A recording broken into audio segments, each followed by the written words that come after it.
It is 12 noon on Friday, which means it's time for this week's episode of State of Real Estate. I'm John Chrismo, and the show is brought to you by the Tampa School of Real Estate. What we're talking about today is tracking what works. Tracking what works. On Wednesday, if you're watching Wednesday's episode of Ask the Instructor, we were talking about building a business plan. But not just building the business plan, but reviewing that business plan every day and updating it weekly. But now, what are you updating it with? You're updating it with maybe some new strategies, maybe tweaking your strategies, changing your metrics a little bit. So today we're going to be diving into kind of tracking what it is that's working and how to really take your business tenfold. So stick with us. We got a great show for you today. I'm John Chrismo. You're watching State of Real Estate.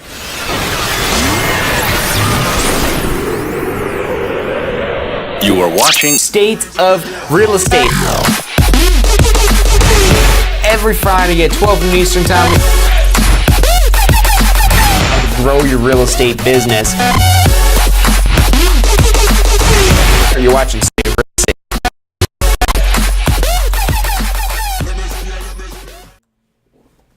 Hey, welcome back to this week's episode of State of Real Estate. I'm John Chrismo, and the show is brought to you by the Tampa School of Real Estate. If you're thinking about starting or enhancing your real estate career, make sure you give us a call. Phone number's below in this handy little bar, 813-928-0106. Again, that's 813-928-0106.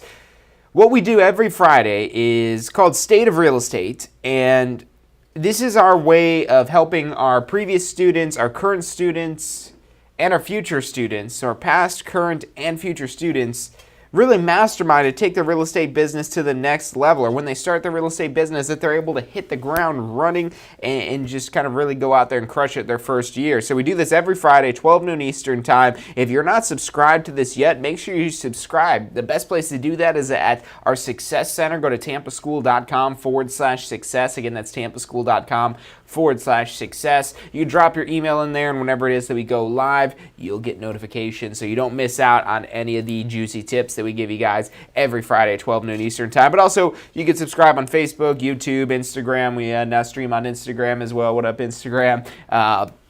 So definitely make sure you can follow these so you're here every Friday.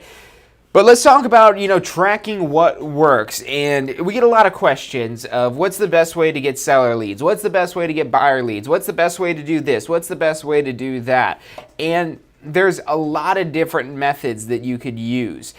There's really not just one best way for everyone to get buyer leads, to get seller leads. If everyone did the same thing to get buyer and seller leads, it would be just overall mediocrity everywhere, which there's enough mediocrity in the world. You shouldn't strive for mediocrity. There's plenty of other people being mediocre. You could definitely rise above them with a couple little tweaks. And that's what we're talking about today, kind of really tracking what works. And now the reason why it's so different across different people of what works better for them is everyone has a different personality. Some people might sound really good on the phone, while other people might sound terrible on the phone, and without being able to see a person, maybe you have a really hard time communicating with somebody when you're not able to pick up on their body language. So doing cold calls, doing over the phone stuff, that's probably not the best bet for you then.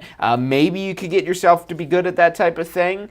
But if you're really good at person-to-person, face-to-face type of interactions, maybe you're good at body language, and maybe you just kind of, naturally resonate well with people when you're able to see them, when you're able to look them in the eye, and you have a little bit more impact. Well, if you're that type of person, that's where you want to try to maximize your face-to-face opportunities to gain new clients. And let's say you're good at this face-to-face type of thing. If you're good at face-to-face, what are some ways that you can get business? Well, probably one of the most dreaded ones, although once you start to do it, you realize it's not so bad, is knocking on doors, going door knocking, doing some door knocking. With that, you could guarantee you're going to meet people. If you want one way you could guarantee you're going to meet people, the door knocking is a way to do it. You're just going out there, knocking on doors. Eventually, someone's going to open their door, and you get your pitch out there enough times. You perfect it. You're tracking what's working. So when you get a door slammed in your face, you don't go over to the next door and say, "Oh, I'm going to try that again and see if that happens again." Eventually you'll find something that works. But if there's cases where the door doesn't get slammed in your face, now you ask yourself that question. I would maybe bring some sort of notepad with you, and on this notepad, you want to be writing down your contact names or things like that. that. You could use the Notes app in your phone as well if you'd like to do that. But I don't know, there's just something about having pen and paper. You look a little professional too, and you've got like a little notepad or a clipboard or something like that walking around. Even as antiquated as these things are, people see that almost as a sign of professionalism. And so, great way to kind of keep track of, okay, yeah, how do you spell your name? And you're writing that down. You don't have to like mess with your phone and worry about your phone crashing or something like that, because that just makes you look unprofessional. The only way you're going to look unprofessional with this is if you're like, oh no, I'm out of paper, which that doesn't happen. So, good way to jot down the information is on these pads, but then what you also want to jot down after every interaction it is that you have, and this will apply if you're doing this at in door knocking, whether you're doing it at an open house, maybe you're on a showing with a client, and maybe you say something, you're like, ooh, that was a bad way to say that. Maybe that was a bad joke. Maybe I shouldn't say that again. And then just kind of notate that on your little pad here. Write that down. Don't ever say that again. That was terrible. You should say this instead of saying that. And you're gonna put all this on paper because it's so easy for your mind to forget this stuff. And persistence is the ultimate winner in so many categories. You could do almost anything if you try hard enough and you try long enough. So that persistence really will shine through in the end. But having some tact and having some skill will help you minimize this learning curve, and it'll help you kind of accelerate you to whatever finish line it is that you're chasing after. So to kind of accelerate that, you want to keep track and almost like coach yourself. Some of the things you could do, and you know, this is illegal depending on where it is that you're doing it, but it's very effective. And hey, if you're just doing it for yourself there, I don't think you're gonna have to worry about it. But just kind of, you know, doing recordings. Every phone, if it doesn't have something built in, iPhones, they've got the voice memo things. If you got an iPhone, Android, just download some sort of app that lets you record. Because what you could do, and if you want to be legal about this, what you could say is, hey, do you mind if I'm just going to have this recording in my pocket just wait, because I'm super forgetful. I want to make sure I don't forget anything, so I've just got this recorder going here. It probably won't even be able to hear you most of the time, so is that okay? You can do something like that. Now you're with 100% within the law. Or if you just got that recording in your pocket, yeah, it's not admissible in court and things like that. And as long as you're not out there like leaking that information and sharing the information, you're probably not going to get in trouble. But that's not me telling you that. Always have the full disclosure, unless you're in one of those states where you only need one party consent for recording stuff. But I digress about the legal stuff. This isn't a how to be legal hotline show. This is a how to make yourself successful in real estate show that we do every Friday at 12 noon Eastern time. So two things that I've mentioned so far to really kind of track what works. And these are little things. And now I'm not just talking about saying, oh, that worked, and just saying I should do more of that.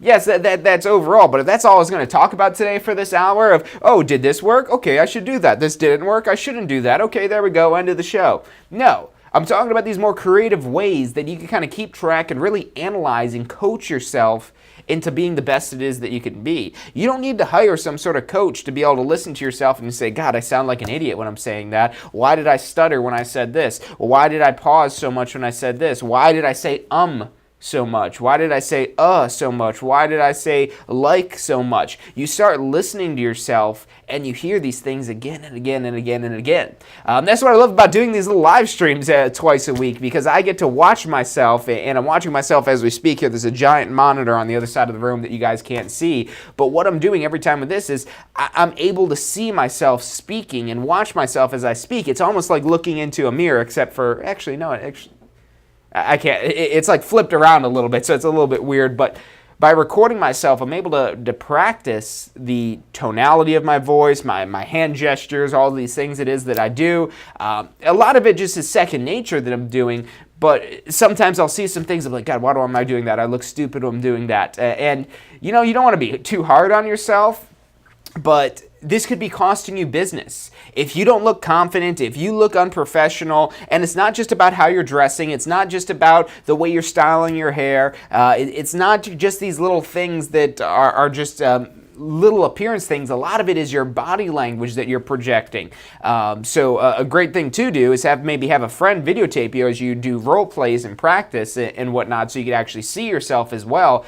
But short of that, and something really easy to do, especially if you've got some sort of front pocket like this, just put your phone in record mode for audio recording, find some audio recording apps, stick that in your pocket, and then as you talk, whether you're talking on the phone or you're just out on an appointment with somebody, you could go back and review the tape. And if you think about what professional athletes do, there's a big thing about reviewing tapes and reviewing what it is that they do, because by listening to what it is that you're saying or seeing what it is that you're doing, you're able to really dial in on those small little changes, those little mannerisms you might have that are ultimately making you an effective communicator, which that's a big part. So as a real estate professional, one of the big things that you are is you're a communicator. I mean, really, you're not the one selling the house, that's the seller. You're not really the one buying the house, that's the buyer. You're the communicator that's in between all of these people, relaying information, taking the information from the seller about this house and delivering it to the buyer, maybe taking information from an inspector or from your knowledge about real estate and relaying it to them. But ultimately what it comes down to is that you're a communicator. So that's one of the major things that it's the first thing I would recommend that you try to improve and try to work on and try to make yourself better at. And I'm not the best communicator in the world, and maybe I am, but I'm not going to think like that, because I always know that there's ways to improve. There's always something you could do. There's always practice to be done that'll ultimately improve your performance. It'll improve your results, because if you're able to communicate more effectively with people, that's where a lot of the bottlenecks come in. When let's say you're working with the buyers, one of the big complaints a lot of agents have working with a buyer is they're like, oh, they just want to see home after home after home after home after home after home after home. And now when I say you need to practice being a good communicator, it's not just you talking. It's not just you talking and being able to deliver your words that you're delivering effectively. Yes, that's a big part of communication, but the more important part, especially in sales, is being able to listen. Being able to hear what it is that this person is telling you.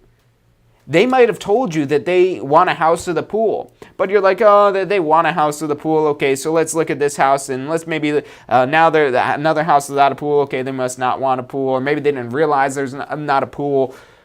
But what happens a lot of times when you start showing house after house after house after house after house after house, and you're just doing these crazy amount of showings, and you're like, oh, will this person ever buy a house? Well, what you're doing, the more houses you show them, is you're just confusing the crap out of them. You're showing them all these homes available. I mean, think of maybe the last time you've bought a car, maybe the last time that you bought a house, and or anything that is that you've bought. I guarantee you've had some sort of purchasing experience in your past before where you just feel completely overwhelmed. Like you say, oh my God, there's just, I can't even pick something. It's just so confusing that there's so many washing machines available, and do I want the one with Pandora, or do I need the one that's got 27 extra spin cycles, or what? All these options. Real estate is the same way. There's so many options out there and so many properties. It's your job to be the effective communicator, not just a communicator in this sense, but also a counselor, where you're asking certain questions. And now what you want to do is track your results going through this. So you maybe ask a question of, you said you wanted a pool. Now, do you want a pool, or do you need to have a pool? Would it be okay if there's a community pool? So I like to call these counseling and communication together, because well, you're talking with them, so that's communication, but you're also counseling because you're extracting this information, maybe extracting this information from deep inside. When they think about it and they're like, okay, and you ask them, is it a deal breaker if the property doesn't have the pool? And they're like, yeah, we really want a pool. Okay, so the pool is a must-have. Now, how about some of these other things? You said you wanted 5 bedrooms. Now, is that extra bedroom compared to a 4-bedroom property, is that a deal breaker? Would you buy a house that's 4 bedrooms with a pool, or would you rather have a 5-bedroom house without a pool? Well, that's a tough question, they might ask. Yeah, well, I'm asking the tough questions so I can make the answer easy. If you ask the right questions, and you probably heard this before, this quote, I can't remember exactly who it is that I picked this up originally from, but it's not about finding the right answer, it's about asking the right question. I think Elon Musk maybe is the one that said that. If you ask the right, and actually I think it might be Hitchhiker's Guide to the Galaxy, I think is where that actually came from. Maybe he was just repeating it. But if you ask the right questions, you're able to get the right answer. And the answer is very easy when you're asking the right questions. And now the question is, okay, what is that one property that we're looking for here? If you're asking the right questions and really getting to understand your client and what they actually need and then the things it is that they want, you could really match them up with the ideal property and really focusing on what it is that they need and getting them to verbalize what it is that they need so they understand that they're on the same page, that, okay, yeah, this is the house. Maybe it's a little bit outside of our price range. Maybe we could still afford it with the financing. That's a big part of this as well.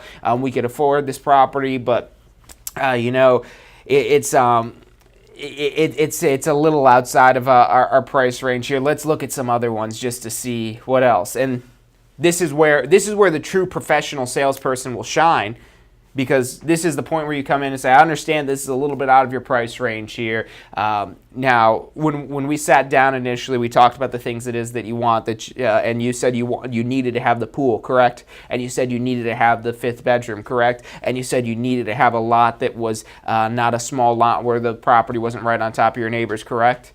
Okay, well, so what's available on the market right now? These are your options. If you want to be in this neighborhood, if you need to be in this neighborhood, and it's important to use these word need, because want is just something that may never arise. When you have a need for something, a requirement for something, requirements usually get fulfilled. If you think of your requirement to eat, your requirement to drink, your requirement to breathe, these requirements get done. Wants, I want to take a vacation. I want a bigger house. I want a dog. I want a better car. I want this. I want that. People want so many things, but how many times do they actually get what they want? There's a whole song about not getting what it is that you want. So now how does this get all back to tracking what works? You're tracking the words that you're using, and you're tracking what it is that you're saying that makes an impact in this person. So this is important when you're dealing, let's say, with this buyer, and you're having this initial conversation with them, and that's really what you're doing. You're tracking what's important to them. Okay, well, you said that you needed to have a pool. Is that correct? And now, even after I've asked them the question, I'm following up at the end. I'm summarizing everything. You may be talking to like some customer service phone lines. They do that a lot, where they're like, okay, you called in today to do this, and I did that. Was there anything else I could help you with today? And what they're doing basically is they're confirming that information. It ultimately leads to better satisfaction, even if you're not getting the 100% perfect result, because you're kind of communicating what was done. So you ask, okay, you said you wanted to have a pool, you need to have 5 bedrooms, and you need to have this larger lot. Is that correct? Okay, perfect. Based on this information, I've got a couple properties that are available. There's not a whole lot of properties available, and a few of them are just listed. It's a seller's market, right? Yes, a seller's market right now. And so there's a lot of competition for these homes. So if you like one of these, we need to move quickly. And that's going to make your job easier, ultimately. And even if it's a buyer's market, even if we flip the script on that, because you might say, well, what if we're in a buyer's market? I know some of you guys might be watching from other parts of the country where it's not quite as much of a seller's market as the Tampa Bay area is. And you might say, well, it's a buyer's market where I am right now. There's so many homes available for sale. It's really kind of hard to narrow that down here. The same thing still applies. Even if it's a buyer's market, that doesn't mean there's not going to be somebody that snatches the property out from underneath you. Yes, you might have a little bit of negotiating power. And now how we flip the script on that, if we're talking about a buyer's market versus a seller's market, hey, look, I know that there's not a whole lot of competition that's out there, but there's other people that have looked at this property. And if you want to be able to get the best price on this property, because that's what the buyer's market means. It means that you're maybe able to get a little bit better price as a buyer as opposed to the seller's market, where the seller could get the highest price and also sell it quicker.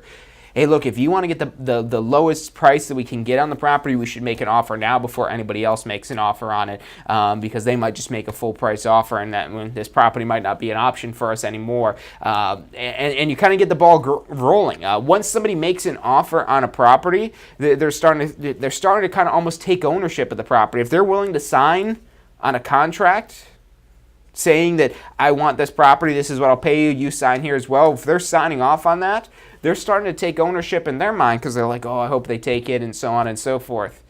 So they're thinking about all of that, and now they want this property a little bit more. It's beginning to grow on them with that, but now the communication process and tracking what works is very important. I'm sure, especially if you've been in real estate and worked with a few clients before, you've had some negotiations.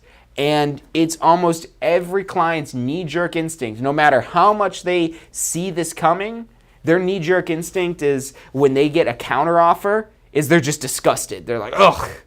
Counteroffer. They want to pay less than I'm asking for my house. Tell them to hit the road. Or on a buyer, they want us to pay how much more money, and they just get outraged. And that's people's knee-jerk reaction because when you're making this offer, you're going out on a limb, and essentially making this counteroffer is saying, no, your offer isn't good enough.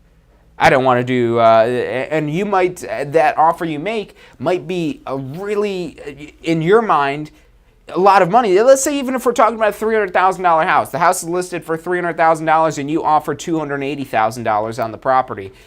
And you're thinking, God, $280,000, that's a lot of money. Oh, should I have just done that? And they're starting to have the buyer's remorse in their mind. And then the seller comes back and says, no, $280,000, that's not enough. And the buyer will instantly think, what do you mean not enough? $280,000? You know how long it takes me to work for this? I'm going to be paying on this for the next 30 years and la, la, la, la, la, and all this stuff where they're just completely outraged this person wouldn't take their offer. So how do you solve this problem? Because you can't just let that be the buyer's problem and also be your problem and just say, oh, well, I'm not going to get paid now because that buyer, they walked away from the deal. You know, they didn't want to negotiate. They don't want to negotiate. They don't know how negotiations work, so I didn't want to deal with them. Don't throw in the towel. That's like the words of a loser. You're losing when that happens. When you're making these excuses, you're losing that client. And and it's the worst type of losing because you're letting yourself lose that client. You're letting yourself lose that deal. So how do you kind of fix this and take control of this? You're preemptive in this. And you say, hey, yes, we could always offer lower than asking price. I don't care what type of market it is. Anytime you're going to offer a penny less than what the asking price is on a property, you've always got to be preemptive with this and saying, hey, look, I know this is a good offer here, but a lot of times the sellers want to negotiate or the buyers want to negotiate just for the sake of negotiation. So they might just completely reject this and not make any counteroffer. They might make a counteroffer. What I'm going to need you to do, and promise me right now when we submit this offer, is you're not going to be offended by what it is that they send back as a counteroffer. Well, what? I wouldn't be offended. Of course I wouldn't. Okay, so I've got your promise. You're not going to be offended with this? And that just makes it sounds silly, and it sounds like something you don't have to do, and an average real estate agent is just going to say, oh, I don't have to do that. It's not my fault that they get upset about it. They'll come to their senses. Will they? Or will they just say, no, I don't want the property? Will they just say, oh, well, let's just go look at other properties. Let's find another one. We love that property. That property was perfect for us, but they don't want to negotiate, so let's check out some other properties. That's the way so many real estate professionals use that little quote there, professionals, because that's anything but professional if that's the way you're carrying your business. But that's how the average real estate agent conducts their business. Oh, they don't want to negotiate. All right, well, let's keep looking at houses. You shouldn't be doing that. Once you have set on a house that they want, how do we make this deal work? What is it that we have to do? Okay, if we could maybe kind of negotiate up a little bit in the price, maybe a little bit, but then maybe change some of the other terms here so we're not kind of fully coming up in the price, but we're making ourselves a more attractive offer. And sometimes it's just wearing somebody down because a lot of times, again, clients, buyer or seller, are negotiating just for the sport of it. They're just trying to beat the seller up on the price. Or the seller's just trying to beat the buyer up on the price. And the money that's coming out of this, it's maybe just the difference of a couple $1,000s, and it's really not even making that big of a difference in the grand scheme of things. So that's why it's important for you to understand the motivations of what's going on. So we're going to take a quick commercial break, but when we come back, we're going to be talking more about tracking what works in your business. And that whole story and spiel I just gave you there, what we could do going through that whole process with our little notepad, with our voice recorders and things like that, what we should be picking up on to make ourselves ultimately better. So stick with us. I'm John Chrismo. You're watching State of real estate. Are you thinking about a career in real estate? Hey, I'm John Charisma with the Tampa School of Real Estate, and we've helped thousands of people just like you obtain their real estate license. If you're thinking about a career in real estate, give us a call. The phone number is 813-928-0106. Our advisors are standing by to answer any questions you have and assist you in any way they can. Do you want to incorporate studying for your real estate exams into your busy schedule? Now you can review the key topics you need to know to pass your class and state exams with our MP3 audio review. Simply pop in your headphones or connect to your car to reinforce crucial information while you exercise or drive. Listen to the first unit for free at mp3audioreview.com. That's mp3audioreview.com. I have done for my love.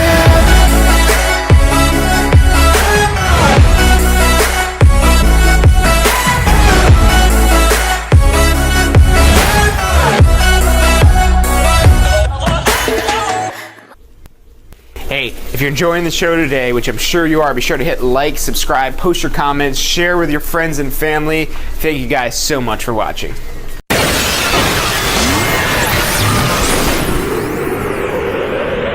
You are watching State of Real Estate. Every Friday at 12 noon Eastern Time. Grow your real estate business. You're watching State of Real Estate. Hey, welcome back to this week's episode of State of Real Estate. Every Friday at 12 noon Eastern Time, we come to you live into your homes, your phones, your tablets, whatever it is that you're watching us on, to take your real estate business to the next level. We do the show every Friday at 12 noon Eastern Time for our past students, our current students, and our future students. So don't worry if you're tuning in here and you're feeling guilty about not being a student of the Tampa School of Real Estate. That's all right. We're going to make you a student someday. I guarantee it, because there's no other school out there that's delivering the amount of value that we deliver in this one single hour on Wednesdays. Every Wednesday, 12 noon Eastern Time, State of Real Estate. You can watch all the previous episodes. Write this down at tampaschool.com/success. That's tampaschool.com/success. It's our Success Center. You can see all the previous episodes completely recorded and really kind of take your real estate business to the next level. And best part is, it's all available for free. A lot of people's favorite word, free. So definitely check that out, tampaschool.com/success. But what we're talking about today is tracking what works. And I'm not just talking about tracking your advertising or tracking your how many calls it is you make before you get a client, or tracking how many doors you knock on, or tracking how many open houses you hold, or tracking these macro, these larger activities. I'm talking about tracking even the smallest things, because you really got to polish these small things for the big things to work. It doesn't matter how many open houses you do. If you can't communicate with people effectively, you're going to not get business. You're going to look like a fool. You're going to sound like a fool. And nobody wants to be the fool. A lot of people are worried about doing new things in real estate, whether it's holding their first open house, and they're worried about holding their first open house because they've never held an open house before. Or they're worried about making cold calls because they've never made cold calls before. Or worried about doing door knocking because they've never done that before. Or worried about going on appointments, whether it's a listing appointment or a buying appointment, because they've never done one of those before. Or even if you've done a couple of them before, but you still don't really know. Look, the real estate profession is not a profession of being the best open house thrower. You know, less than 1% of houses sell as a result of an open house. It's a great way to pick up clients, but now what makes it so you can pick up the clients? To pick them up, it's your ability to communicate. That's the number one skill of a good real estate professional, of an effective real estate professional, is being a good communicator. Whether that's getting more business, or whether that's closing current business, or building future business by leaving a good rapport and a good experience with your past clients. It all stems from great, exceptional, perfect, and it doesn't even have, it could be somewhat imperfect. You could have your imperfections, but the better you're able to communicate with your clients, the happier they'll be with you, and the easier your job will be.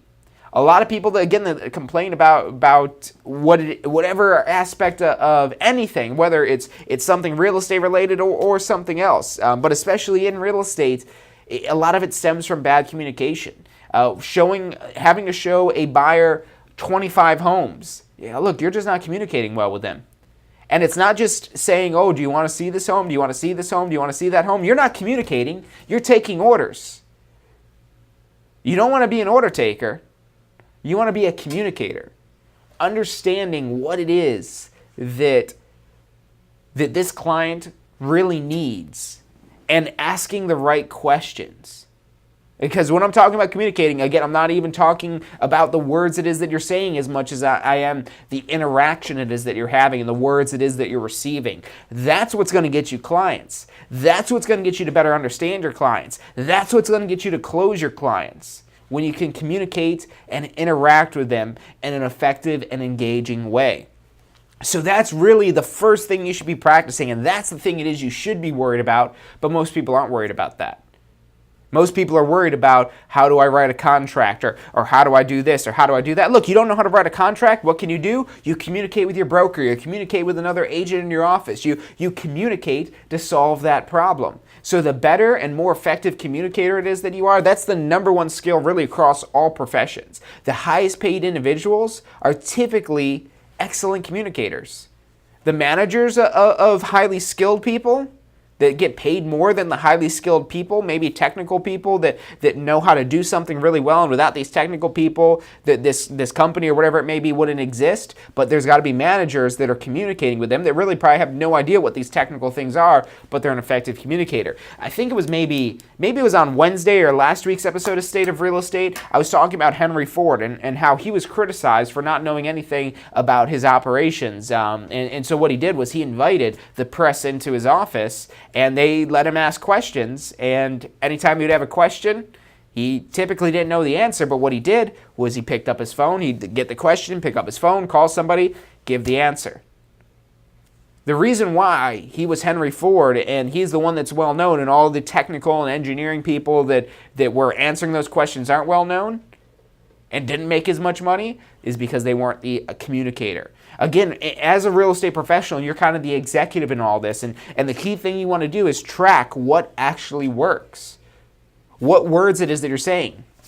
You want to track everything, and not just track it mentally, but like I said, maybe carry around like some sort of pad or something, and when you say something that's good, maybe write down that phrasing. When you ask a good question, you're like, oh, I got to ask that question again. That's a good question. That's a revealing question.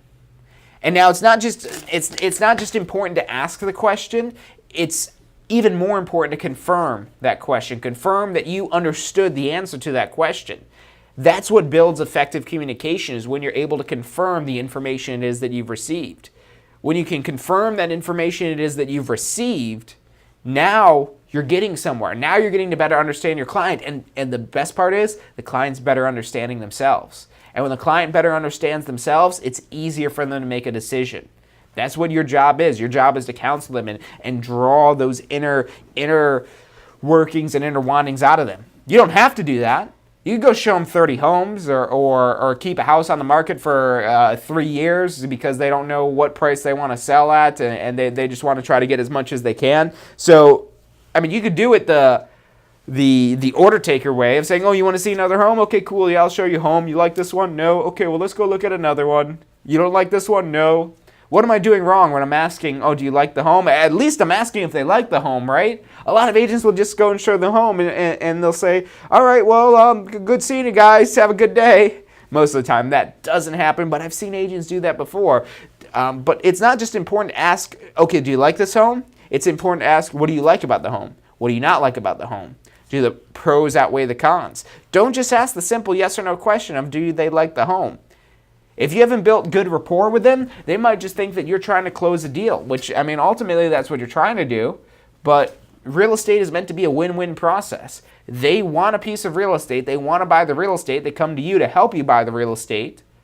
So you're just kind of speeding up the process by really drawing out all of their indecisiveness, drawing out that indecisiveness. So you've got to track these questions, then what works for that. Now, So that's about the communication. I'll get off the soapbox for a minute about the communication, but again, that's one of the most important skills, if not the most important skills of being an effective anything, is having effective communication. But now, what else should we be tracking? So we want to pay attention to the words it is that we're saying. We want to listen to the audio recordings of our voice. We want to do video recordings of us whenever possible, having somebody videotape us. You guys all have amazing cameras and camcorders built into your phone, so it's super easy to track that stuff. That you're just like a professional athlete. You're going back and you're watching tapes of yourself and trying to figure out what worked and what didn't work. So that's a really effective way to track, and that's something that's very underutilized, and that's why I wanted to really lead off and spend so much time talking about that today, because that's something that absolutely should be tracked, but is least likely to be tracked compared to some of these other things we're talking about. But everything, again, should be tracked. Another one, so again, we're kind of talking about communication again, but when you're sending emails, so when you send some sort of email, you want to track if they even get the email. And this is something that it seems super self-explanatory when, or it seems like almost, what do you mean?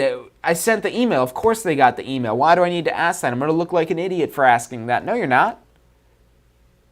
I can't tell you how many times people mess up emails.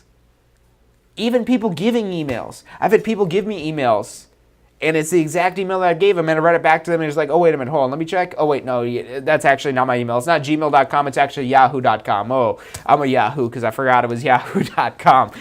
So it's important to verify that communication is received. So you should always be tracking if your emails get open. And I'm not talking about using some fancy software or anything like that for tracking if they open your email.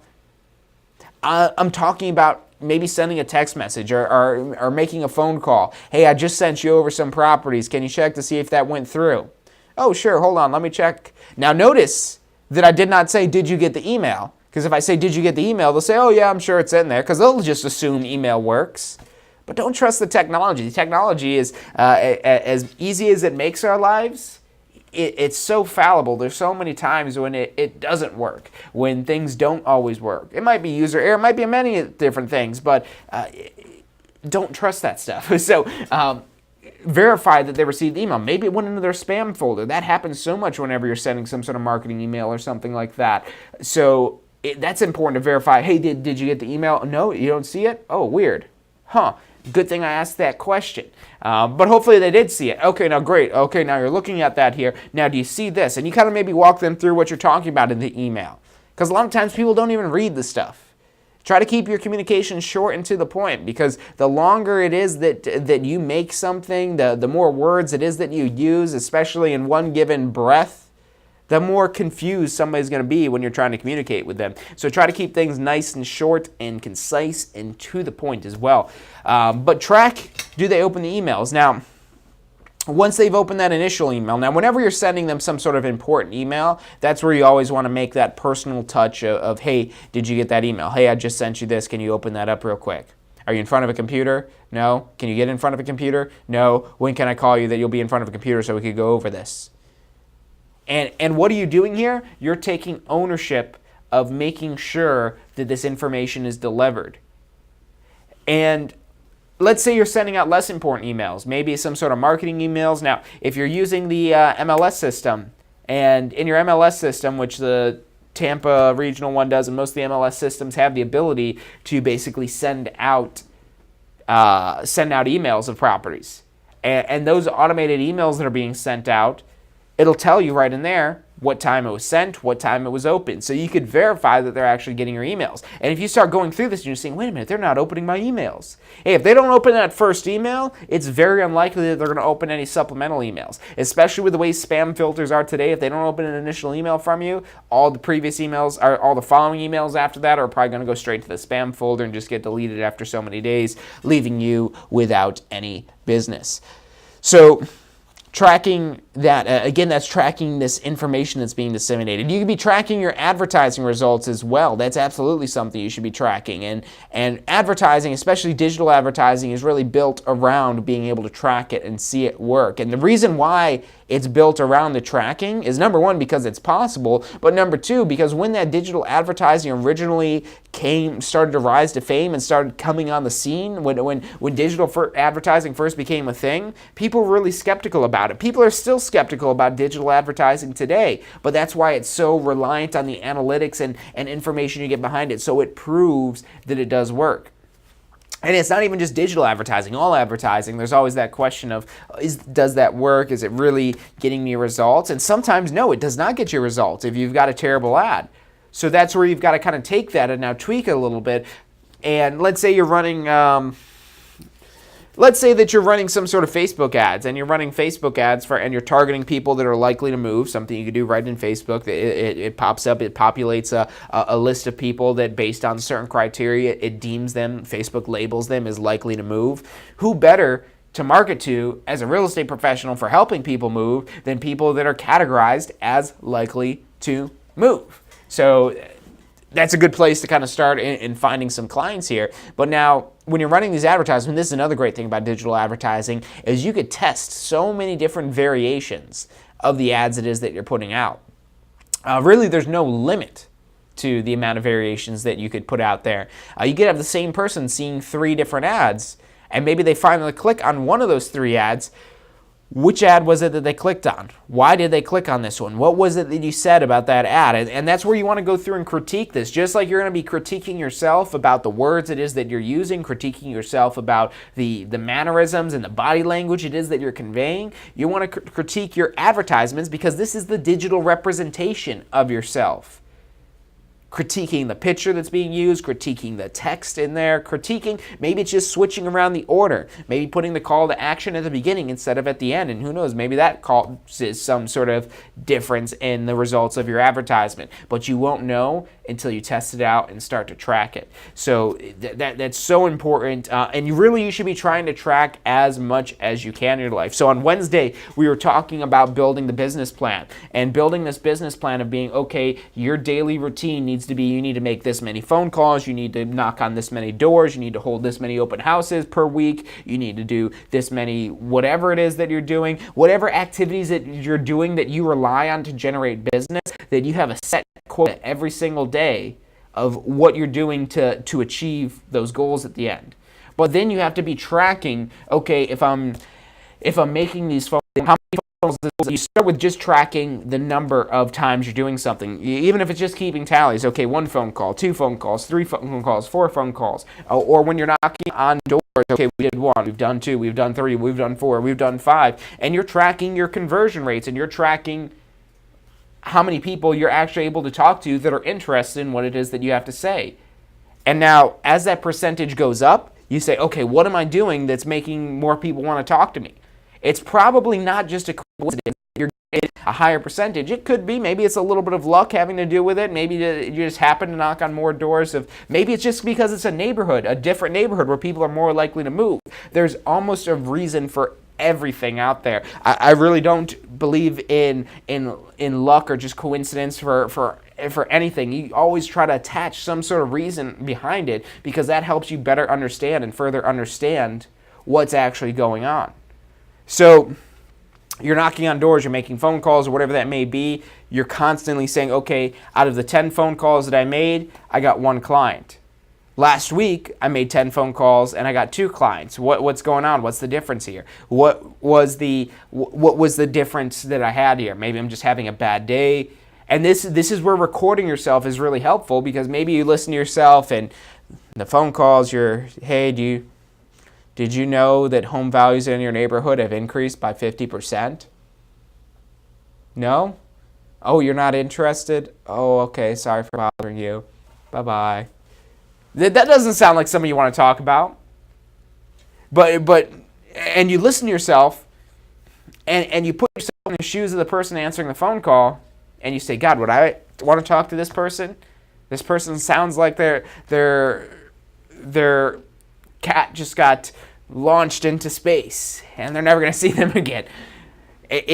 So you've got to, like I said, really try to critique yourself, and that's difficult.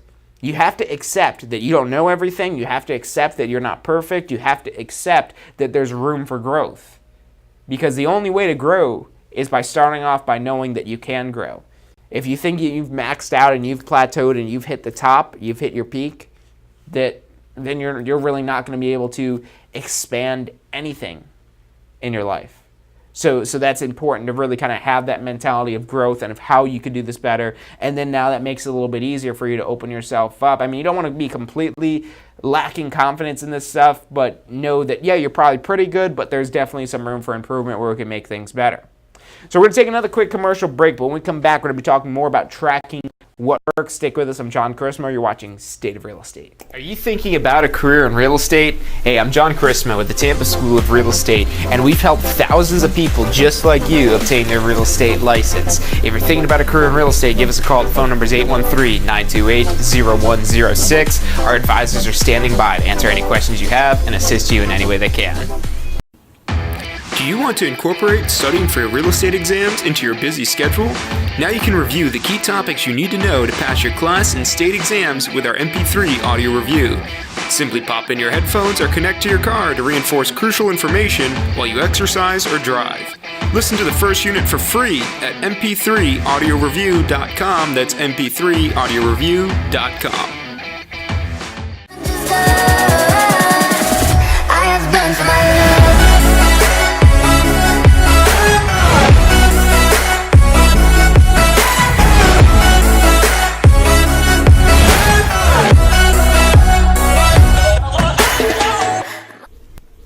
Hey, if you're enjoying the show today, which I'm sure you are, be sure to hit like, subscribe, post your comments, share with your friends and family. Thank you guys so much for watching.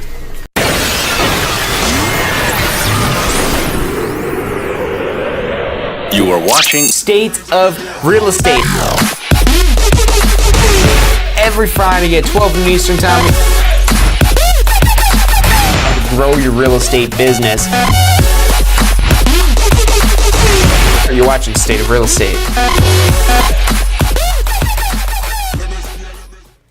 Hey, it is almost 1 o'clock on Friday, which means State of Real Estate is almost over, but we still got about another good 10 minutes for you guys here of ways to take your real estate business to the next level. Every Friday at 12 noon Eastern Time, we come to you live for State of Real Estate for our past students, our current students, and our future students to help take their real estate business to the next level, to find out some information that they can apply to really go out there and be able to make some money. So that's what we do every Friday, State of Real Estate. If you haven't subscribed to it yet, make sure you do. You can find that at tampaschool.com/success. We'll take you directly to it.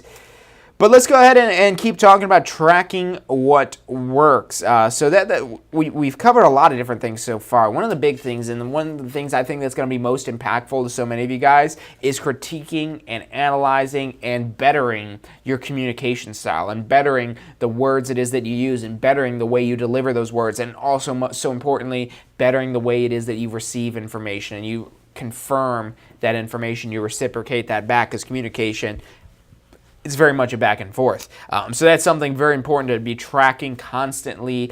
Constantly look at yourself like a Google Analytics or whatever it may be, and you're constantly analyzing everything that's going on in your life, what it is that you're saying, and how that person that you're talking to is receiving what it is that you're saying, the information that they sent back to you, why they sent that information to you, and now how can you confirm that back to them to really kind of get to the ultimate goal of what it is that you're looking for. And now, when you're trying to really upgrade your communication style like this is difficult to do on the spot, face to face, when you're not a strong communicator. When you're not an exceptional communicator, this is very difficult to do right in the face to face. And even if you are an exceptional communicator, it's still much more difficult when you're having a face-to-face immediate conversation with somebody. But thanks to the advent of technology, we have a way to communicate with people that doesn't necessarily require an immediate response. You say something to me and I'm like, oh, what do I say back to that? And how many times have you had a conversation with somebody and you think, oh, I should have said this instead. If I said of this instead of what I said, that would have ended better, would have had a better end result if I had said that. Well, when you're communicating via, let's say, an email or a text message, you have that back and forth. It's a delayed and back and forth, and they don't expect a direct answer right away as soon as you have received that information. It's not like you're talking on the phone or talking face-to-face to somebody. So a really great place to kind of hone the path, the words it is that you're saying when you're communicating with somebody is through text messages and emails. Now, you still want to be able to communicate face-to-face. There's only so much communication you can do in text messages. You can't be showing a house and just text your client. Well, they're right there in the room with you. Do you like the house? That was me.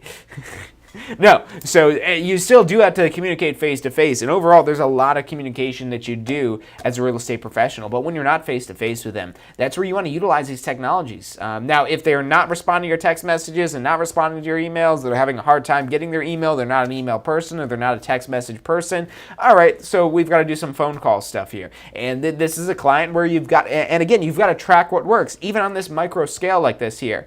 Oh, they haven't opened these emails, huh? Well, they must not open their emails. And you don't want to just complain about this, that they don't open their emails. What is that telling you that they don't open emails? It means that they're either not getting your emails or they don't like emails. That they don't like going in there and checking email. That they don't want to go in there and check email. They'd rather maybe sit down with somebody and go over properties together there. And those clients ultimately, when you tailor and structure and change your approach to that type of client, of sitting down with them and really, like I said, getting to understand what it is that they like and what it is that they need out of a property, you can really dial into the exact property that they need, or maybe just have a couple options rather than 25 or 30 options for a particular buyer. So it's important to be tracking that information, because if you're not tracking if they're receiving your emails, if they just say, oh yeah, you could email me, and you start sending them emails and you don't hear anything from them, if you don't have the reason why, and that's why it's so important to always seek the reason why, that is tracking and getting the data of are they opening the email, yes or no, opening the email, that's just the surface level. Now it's your job to dive deeper into this and dive deeper and really start to understand, okay, what's driving this trend? Why are they opening or why are they not opening the emails?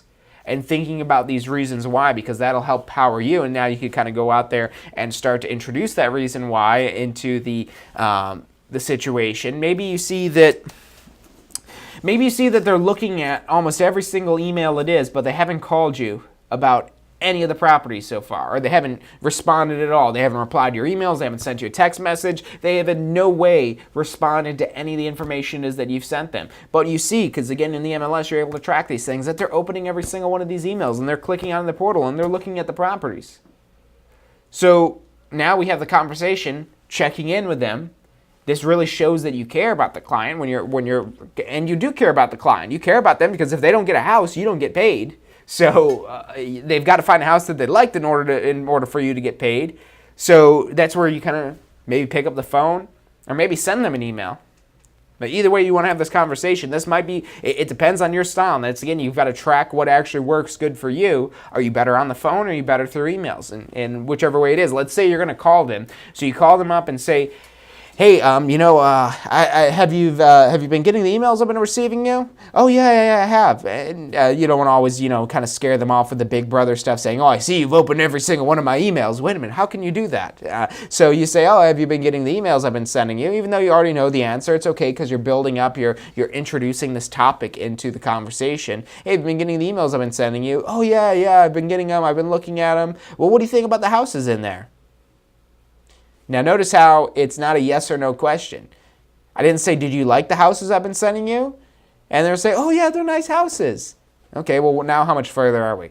So if I ask, what do you think about the houses? I'm not introducing any bias or anything like that. I'm not saying, do you like them? Do you not like them? I'm just letting them bring it to the table of what do you think about these houses?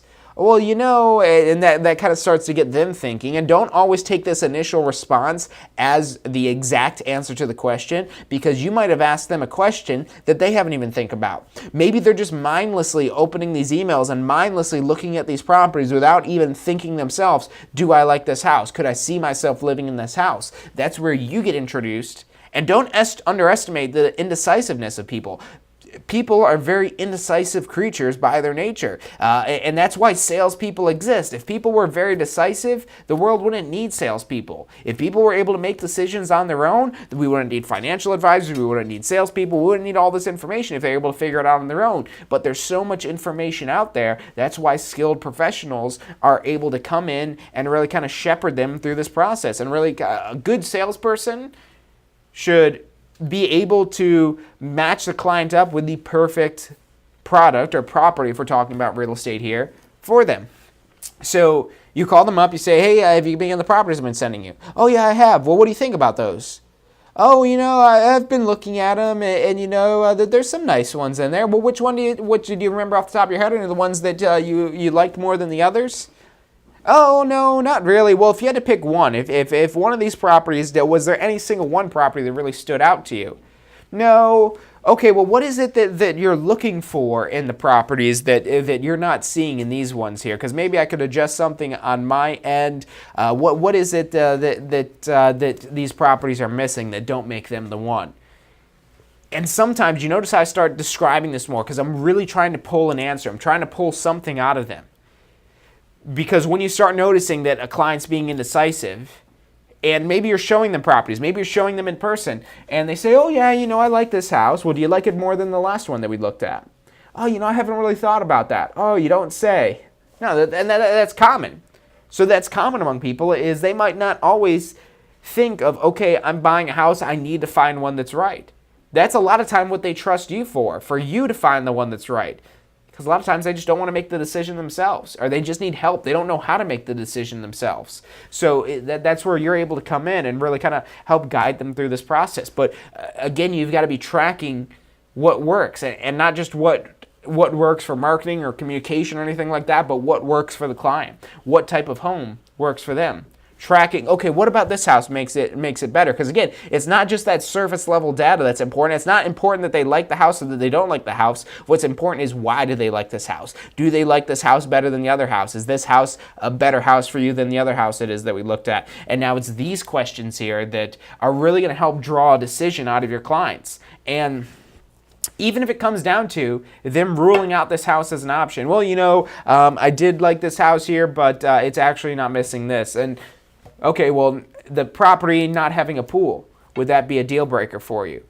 Yeah, I really want to have a house with a pool. Okay, so we'll only look at houses with a pool from now on. Well, no, I don't necessarily mean that. Well, so you'd be okay with a property without a pool is what you're saying then. Well, I don't know. And so you can see how this, and it can get frustrating. But it's your job as a professional to stay cool, calm, and collected throughout this process, and cool, calm, and collected throughout the counseling.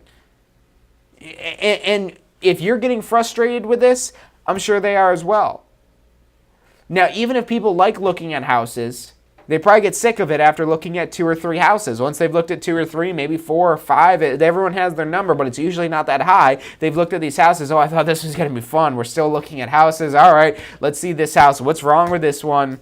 And now the mindset has completely changed. They're mixing up the different properties. They're not able to really think clearly and make a clear decision because they don't remember the houses specifically, just because they've seen so many. So that's why, again, it's so important for your job to really kind of counsel them and understand what ultimately is important to them and what ultimately would lead them to a decision. You're trying to reverse engineer that decision. So when they make a decision on a property, they not only do they like the property, but it's got everything it is that they need, and it's within the price point that they're able to purchase at. Because sometimes you might have a firm top price that this is the most we could get for financing, and this is the most we have available for a down payment. All right, so we've got to look at what's within these options here. And sometimes the conversations are not always fun. The conversations are not always easy, but the conversations need to be had.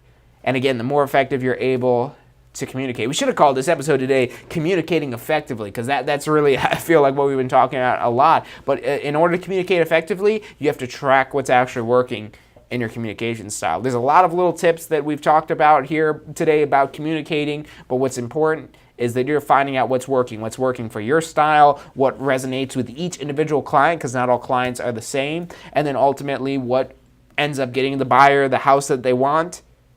It's not the house that they want, it's the house that they need, that whole type of thing, the house that they need. And by proxy, getting you paid for this. Because what are you doing in real estate if you're not getting paid? You're not a very good real estate professional if you're not getting paid.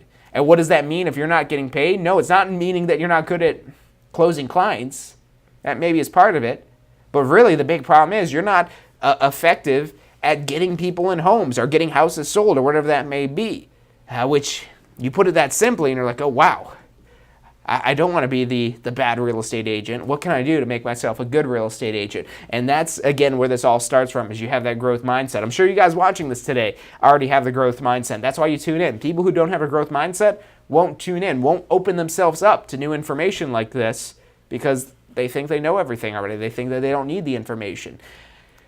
So open yourself up for this information. Open yourself up for the fallibilities, for these things that may be wrong or not right or could be better or whatever that may be, whether that's in your communication, through in person, through your voice, through your body language, through your emails, through your text messages, through your marketing. Marketing is communicating with your clients, just indirectly communicating with them when you're doing marketing.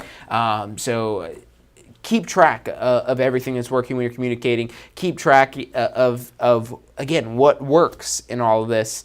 And try to get that on paper, because your mind will forget this. Get it on paper, get it on a computer screen, get it somewhere where it's not up to your mind to forget that this doesn't work or that this does work.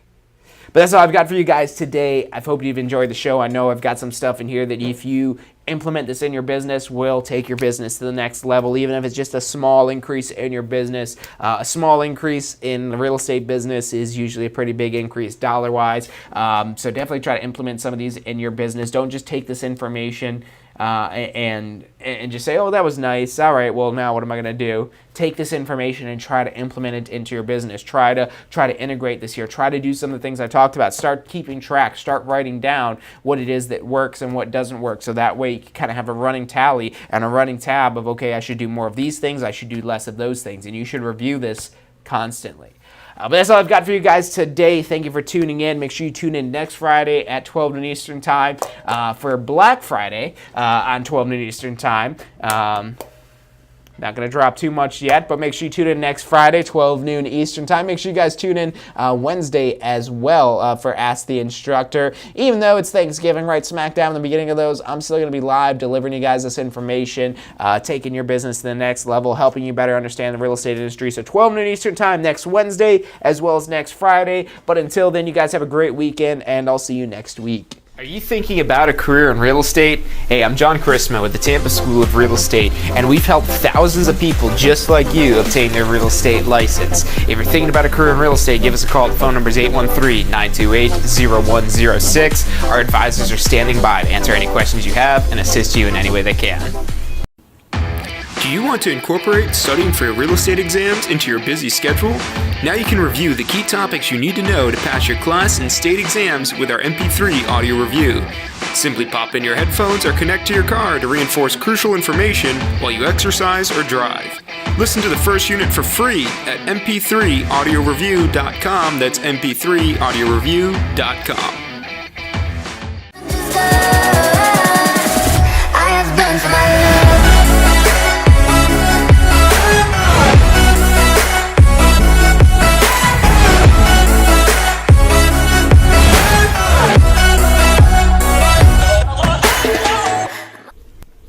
Hey, if you're enjoying the show today, which I'm sure you are, be sure to hit like, subscribe, post your comments, share with your friends and family. Thank you guys so much for watching.